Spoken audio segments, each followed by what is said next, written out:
Good morning. So today I'd like to talk a little bit about the four-step process. So this is the piece where we have a trigger or an upset, and oftentimes this four-step process is done with two people, um, but you can actually do this with yourself. So first of all, it's like really identifying the trigger and upset that you're experiencing. So if it was two people, the reporter would say, I want you to hear that I'm really mad when you do this thing.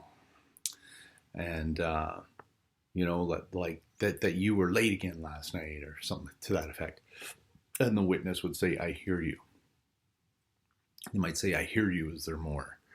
Um, so in this first piece, the trigger upset, we can really identify what we're upset about.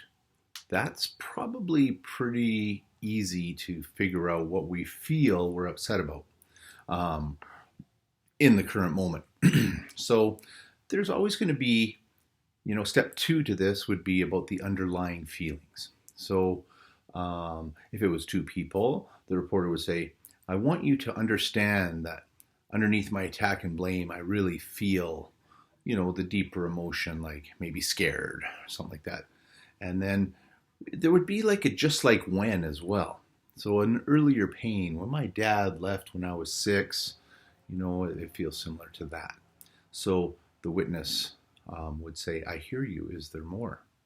So we don't really need the witness to do this, but we do need to pinpoint that underneath my attack, I feel what I really feel underneath my attack. And then we want to remember a just like when. So when this thing happened in my past, it felt very similar to that. Okay? So then the third part of this is where we get into our fears, or what we like to call suspicions of self, SOS. So if it was two people, the reporter would say, I want you to hear that I've been trying to prove my fear that I'm not lovable, but I've been mistaken. Okay, so to add that bit on about I've been mistaken, because sometimes we have these fears and we keep going through life trying to prove through our hypervigilance about these things being real for us, and that's the only information we're able to take in is because of our fears.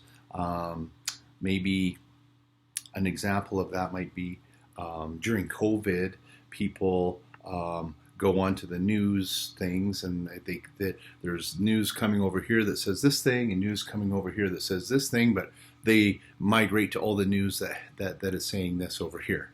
Does that make sense? So always trying to prove that fear, that they're whatever that fear might be. Maybe I'm not lovable, or I'm unworthy, or something to that effect.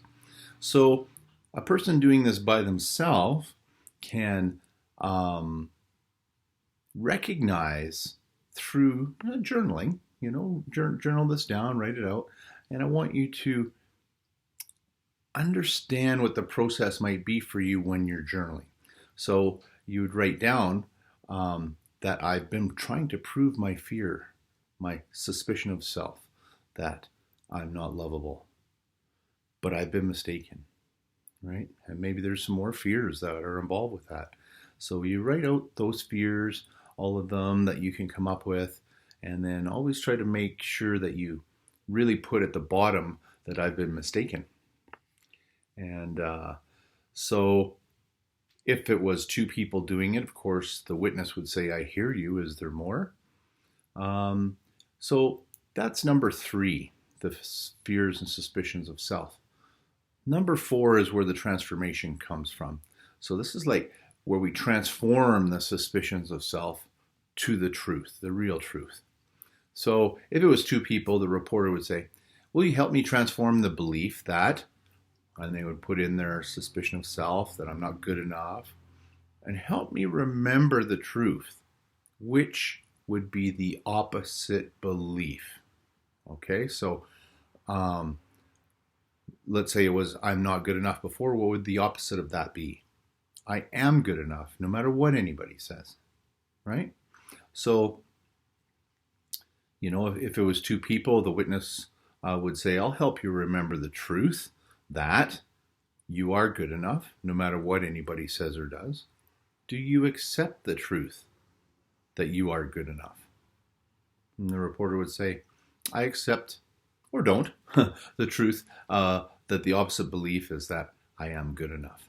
So you can do this with yourself. You don't need to have someone else there to help you do a fourth step. So it's really, I want to make this video to show you the ease of it. We'll send out with all our material kind of how this fourth step piece works. But this is a little video so that you can understand exactly how this can work for you when there's no one else around. You can do a fourth step with yourself. So just as a recap, we'll go and the number 1 is the trigger in the upset. Number 2 is about identifying the underlying feelings that exist underneath the upset. Number 3 is the fears and the suspicions of self, and identifying those. And then, of course, 4 is the transformation from suspicions of self to the real truth that I am good enough, or whatever that might be for you. So I hope this helps, and you can enjoy exploring this with a pad and paper, do some journaling, and see what unfolds for you in this four-step process. Very, very transformational process. Does not need to be done with two people. So hope that helps. All right, you guys, many blessings. We'll talk to you soon.